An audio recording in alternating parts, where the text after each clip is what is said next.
మెదక్ జిల్లా నార్సింగ్ మండలం షేరిపల్లిలో భూభారతి రెవెన్యూ సదస్సు 3వ రోజు నిర్వహించారు. భూ సమస్యలపై ప్రజలు తహసీల్దార్కు దరఖాస్తులు అందజేశారు. రైతులకు ఎలాంటి ఇబ్బందులు లేకుండా అన్ని ఏర్పాట్లు చేసి దరఖాస్తులు స్వీకరిస్తున్నారు.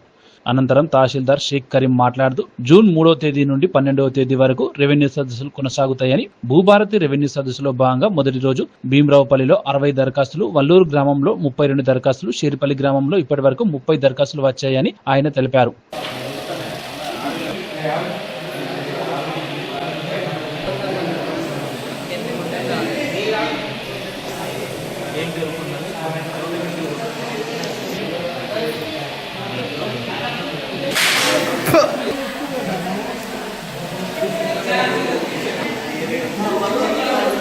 ఇప్పుడు మన నార్సింగి మండలంలో 3 తారీఖు నుంచి 12 తారీఖు వరకు ఉన్నాయి.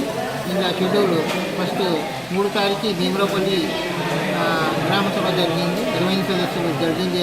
అక్కడ 32 అప్లికేషన్స్ రిసీవ్ చేసినాం. తర్వాత నిన్న వల్లూరులో 60 అప్లికేషన్స్ భూమికి సంబంధించిన అప్లికేషన్ అక్కడ రిసీవ్ చేసేయడం రైతుల దగ్గర నుంచి. ఇవాళ 5 తారీఖు ఇవాళ షేర్పల్లిలో మన పొద్దున్న 9 to 4 వరకు మనకు ప్రతి ఒక్క గ్రామ పంచాయతీ ప్రతి ఒక్క రెవెన్యూ విలేజ్లో రెవెన్యూ సదస్సులు అనేది ఈ యొక్క ప్రోగ్రాం ఉంటే, ఇప్పుడు మన షేర్పల్లిలో దాదాపు ఇప్పుడు వరకు 30 అప్లికేషన్ వరకు రిసీవ్ అయింది.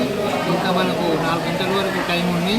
అయితే ప్రతి ఒక్క అప్లికేషన్ తీసుకొని దానికి మనం ఇక్కడ మనం ప్రోగ్రామ్ చేసిన ప్లేస్లో ఇక్కడ కౌంటర్ కూడా ఎస్టాబ్లిష్మెంట్ చేసినాం.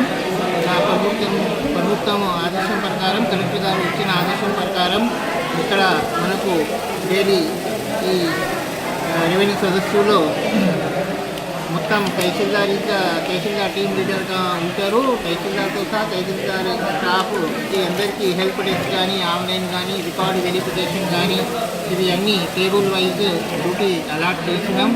ఇక్కడ వచ్చిన ప్రతి అప్లికేషన్ దరఖాస్తుకి మనం దానికి స్క్రూటినైజ్ చేస్తున్నాం. ఆన్లైన్ డేటా కూడా చూస్తున్నాం, మైనింగ్ రికార్డు కూడా చూస్తున్నాం. తర్వాత మళ్ళీ పరిష్కారం కోసం మరి ఇక్కడ